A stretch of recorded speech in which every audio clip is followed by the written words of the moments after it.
আল্লাহ রাব্বুল আলামিন তাই বলছেন ইস্তাগফির লাহুম, যদি তাদের জন্য ক্ষমা চাও, আও লা তাস্তাগফির লাহুম, আও মানে অথবা, লা তাস্তাগফির লাহুম অথবা যদি ক্ষমা নাও চাও, যদি তাদের ব্যাপারে তোমরা ক্ষমা চাও অথবা যদি ক্ষমা নাও চাও, তার মানে উভয় সমান। ইন তাস্তাগফির লাহুম ৭০ মাররা, এমনকি একবার দুইবার নয়, বারংবার ক্ষমা চাও, চাইতে চাইতে যদি ৭০ বারও আল্লাহ রাব্বুল আলামিনের কাছে এই সমস্ত মুনাফিকদের জন্য ক্ষমা চাওয়া হয়, প্রার্থনা করা হয়, আল্লাহ রাব্বুল আলামিন তাদের ক্ষমা করবেন না। কে বলছেন? আল্লাহ বলছেন, সূরাতুত তাওবা ৮১ নম্বর আয়াত। তাহলে আপনাকে আমাকে মুমিন হতে হবে, মুনাফিক হলে কিন্তু বিপদ। মসজিদে ইবাদতের সময় একরকম, মুসলমানদের সাথে দেখা হলে আর এক রকম, ইসলামী আন্দোলনের সাথে দেখা হলে আর এক রকম, আবার অন্যদের সাথে দেখা হলে আর এক রকম। এই চতুর্মুখী এইরকম নীতি অবলম্বন যদি আপনি আমি করি, আপনি আমি যত যাই করি না কেন, নামাজ যতই পড়ি না কেন, হজ যতবারই করি না কেন, যা কিছুই করি না কেন, মুনাফিকি নীতি আপনার আমার মধ্যে যদি থেকে যায় তাহলে কিন্তু বিপজ্জনক। আল্লাহ বলেছেন মুনাফিকদের জন্য দোয়া কবুল হবে না। শোনেন তাহলে ঘটনা, আমি তো কাবা শরীফের ইমামের কথা বলছি। আল্লাহ এই ঘটনা সরাসরি রাসূলকে কেন্দ্র করে নাজিল করেছেন। সুবহানাল্লাহ। এদিকে রাসূল কারীম সাল্লাল্লাহু আলাইহি সাল্লাম, ওদিকে আব্দুল্লাহ বিন উবাই বিন সলুল, মুনাফিক সর্দার, মানে মুনাফিকদের ১ নম্বর সর্দার যিনি, আল্লাহ বলেছেন সেই মুনাফিক সর্দারের ব্যাপারে, রাসূলের ব্যাপারে, মানে দুইজনের ব্যাপারে সরাসরি আল্লাহ রাব্বুল আলামিন কোরআন নাজিল করে দিয়েছেন। সুবহানাল্লাহ। তাহলে আপনি আমি কোথায়? কাবা শরীফের ইমাম কেন?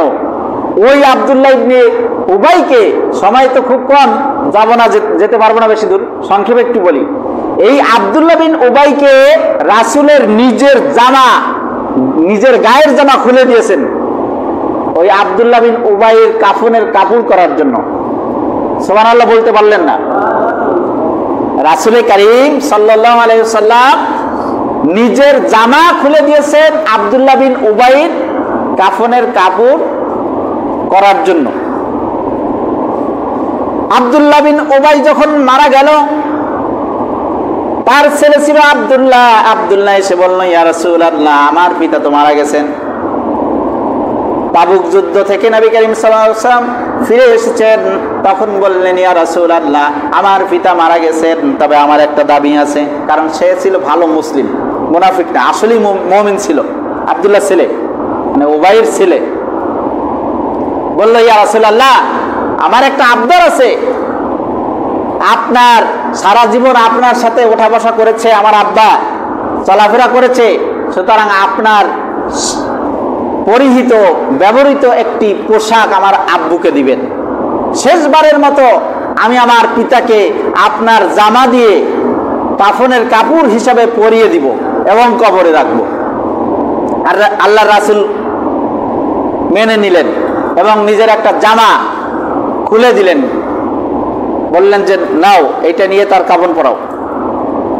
এরপরে বললেন আরেকটা আবদার আছে, সেটা হলো আপনার সহচর্য ছিল, আপনার সহযোগী ছিল, সারা জীবন আপনার সাথে চলাফেরা করেছে, আপনার দ্বিতীয় একটা দাবি আপনার কাছে, সেটা হলো আমার আব্বার জানাজা আপনি পড়াবেন নিজেই। এবারও সুবহানাল্লাহ বলেন। রাসূল কারীম সাল্লাল্লাহু আলাইহি সাল্লাম নিজে জানাজা পড়াবেন, মেনে নিলেন, বলল হ্যাঁ ঠিক আছে, আমি জানাজা পড়াবো। রেডি করা হলো, জানাজার প্রস্তুতি চলতেছে। এদিকে ওমর সহজে মেনে নিতে পারেন না, তার মনের মধ্যে বারবার দাগা দিতেছে, মনের মধ্যে বারবার বিভেদ তার বারবার বাধা দিতেছে, মেনে নিতে পারছেন না। রাসূলকে বললেন, ইয়া রাসূলুল্লাহ, আপনি একটু হিসাব করেন, তিনি তো আমাদের সাথে থেকে আমাদের অনেক অনেক ক্ষতি করেছে, যেগুলি আমরা টের পেয়েছি। সুতরাং এই লোকটার জানাজা আপনি নিজে পড়াবেন নাকি একটু চিন্তা করে দেখেন। আল্লাহর রাসূল তার কথা শুনলেন না। তার কথা, হযরত ওমরের কথা শুনলেন না, অ্যাভয়েড করলেন, ভ্রুক্ষেপ করলেন না, চলে গেলেন জানাজায়। যখন জানাজায় যাবেন, মুখ দিয়ে বাধা দেওয়ার পরে যখন রাসূল করিম শুনলেন না, এগিয়ে গেলেন, তখন আল্লাহর রাসূলের পিছন থেকে জামা টেনে ধরেছেন কে? হযরতে ওমর। জামা টেনে ধরে বলছেন, ইয়া রাসূলুল্লাহ, আমার মন বলে এই ব্যক্তির জানাজা আপনার জন্য পড়া ঠিক হবে না, আমার বিবেক বলে এই ব্যক্তির জানাজা আপনার পড়ানো ঠিক হবে না, আপনি যে না জানাজার ইমামতি করেন না। শুনলো না, জানাজা পড়ালো, এরপরে দোয়া করলো। কিছুক্ষণের মধ্যে হযরতে জিবরাইল আলাইহিস সালাম হযরত মুহাম্মদুর রাসূলুল্লাহ সাল্লাল্লাহু আলাইহি ওয়াসাল্লামের কাছে এসে বলছেন, ইয়া রাসূলুল্লাহ, আসসালামু আলাইকা ইয়া রাসূলুল্লাহ, আপনাকে সালাম। এই দেখেন বার্তা চলে এসেছে, আল্লাহ রাব্বুল আলামিন আপনার জন্য এই দুইটি আয়াত এখনই নাজিল করে দিলেন, সংবাদ দিয়ে দিলেন। সেই আয়াত দুটি হলো এই ইস্তাগফির লাহুম আও লা তাস্তাগফির লাহুম। হে নবী, এই সমস্ত মুনাফিকদের ব্যাপারে আপনি নিজে স্বয়ং রাসূল যদি দোয়া করেন, ক্ষমা প্রার্থনা করেন, আল্লাহ রাব্বুল আলামিন ক্ষমা করবেন না, ক্ষমা করবেন না। আপনি নিজে যদি দোয়া করেন, শুধু দোয়া নয়, ইন তাস্তাগফির লাহুম ৭০ মাররা, একবার দুইবার নয় ৭০ বারও যদি আপনি এই মুনাফিকদের জন্য দোয়া করেন, আল্লাহ রাব্বুল আলামিন এই দোয়া কবুল করবেন না। অথচ রাসূল করিম সাল্লাল্লাহু আলাইহি সাল্লাম ছিলেন মুস্তাজাব দাওয়া, দোয়া করলে কবুল হয়ে যেত, দোয়া করলে কবুল হয়ে যেত। তিনি ছিলেন এমন একজন ব্যক্তি, অথচ তাকে আল্লাহ বললেন তুমি যতবার দোয়া করো কাজ হবে না, ওর জন্য, মুনাফিকদের জন্য দোয়া করলে আমি আল্লাহ কবুল করব না। কারণ কাফের মুশরিকরা যারা সরাসরি বিরোধিতা করে, এরা ইসলামের ক্ষতি যা না করতে পারে, দ্বিমুখী নীতি অবলম্বন যারা করে, মানে এদিকেও আছে ওদিকেও আছে, এরা কিন্তু ইসলামের ক্ষতি বেশি করে, ঠিক কিনা? ইসলামের ক্ষতি এরাই বেশি করে। ইসলাম বলতে না খালি আপনার আমার বাড়ি, পরিবেশে প্রতিবেশে যারা থাকে প্রতিবেশী হিসাবে, এরাও আপনার আমার মধ্যে যদি দ্বন্দ্ব কারো লাগে, দেখবেন মাঝখানে দু এক, সব জায়গায় থাকে না, কিছু কিছু জায়গায় থাকে, সে আপনার কাছেও ভালো থাকতে চায়, ওর কাছেও ভালো থাকতে চায়।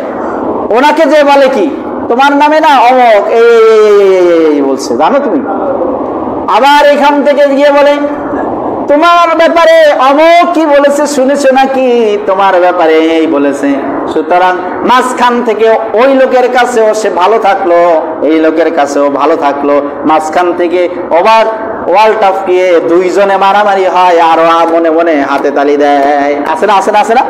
এরাই ক্ষতি করে কিন্তু আসলে বেশি, ইসলামের জন্য এরাই ক্ষতি করে বেশি, এরা হচ্ছে মুনাফিক।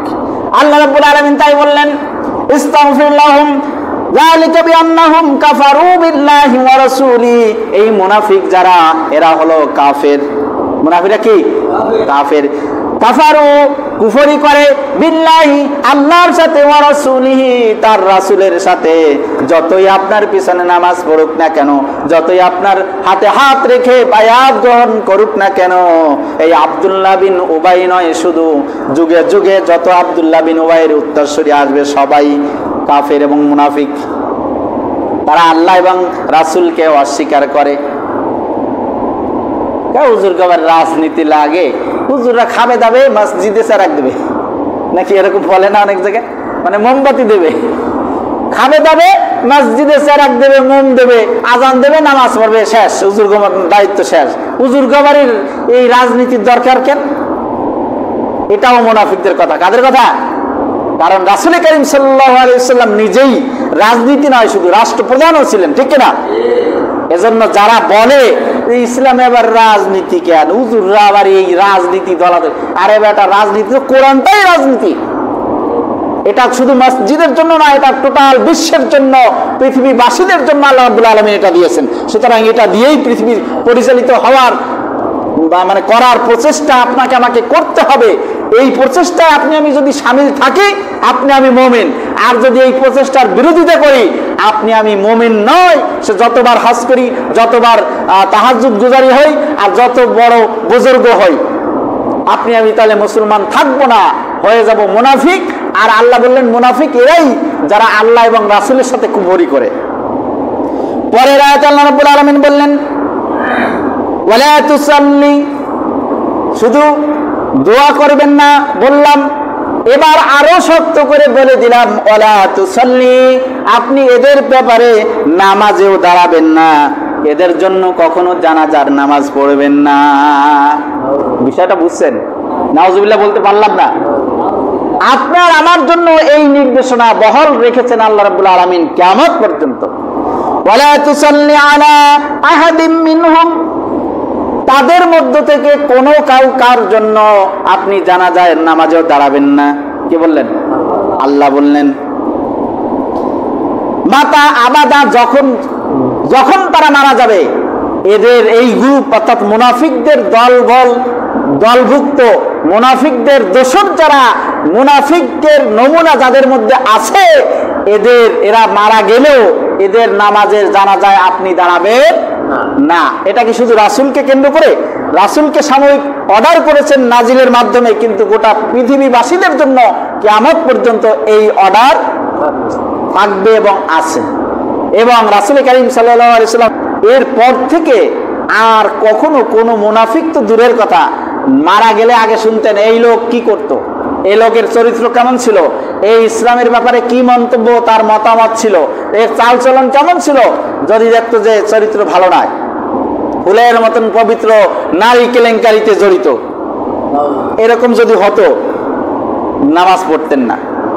সুদ ঘুষ দিয়ে ভরা চাকরি জীবন, ব্যবসায়ী জীবন, জানাজা পড়তেন না। অবৈধ ব্যবসা করতেন, তার জানাজা পড়তেন না। ইসলামের বিরোধিতা করতেন, তার জানাজা পড়তেন না। কথা কাজে মিল নাই, তার জানাজা পড়তেন না। ইবনে কাসির, তাফসিরে ইবনে কাসির, বাইজাবি, কাশফি, যত তাফসির আছে খুলে দেখবেন, সূরা তাওবার 81 নম্বর আয়াত, সূরা তাওবার 84 নম্বর আয়াত। সুতরাং সতর্ক হতে হবে আমাদেরকে। অবশ্যই যেভাবেই থাকি, যত কষ্টে থাকি, যত বাধা আসুক, ইসলামের পথে, ইসলামের মতে, কোরআন হাদিসের পথে, কোরআন হাদিসের পক্ষে, মুসলমানদের পক্ষে ইসলামী আন্দোলনের সাথে ঐক্যমত পোষণ করেই মরতে হবে। তা না হলে আপনি আমিও ওই মুনাফিকদের খাতায় শামিল হয়ে যাব, ওই মুনাফিকদের তালিকায় শামিল হয়ে যাব। আল্লাহ রাব্বুল আলামিন আমাদের সকলকে এই সমস্ত মুনাফিকি নীতি থেকে পরিত্রাণ দিয়ে মুক্ত রেখে যেন পরিপূর্ণ মুমিন হিসাবে আল্লাহর কাছে উপস্থিত হতে পারি, মৃত্যুবরণ করতে পারি। এজন্য আল্লাহ বলছেন ওয়ালা তামুতুন্না ইল্লা ওয়া আনতুম মুসলিমুন, হে ঈমানদারগণ, তোমরা মুসলমান না হয়ে, পরিপূর্ণ মুমিন মুসলমান না হয়ে মৃত্যুবরণ করো না।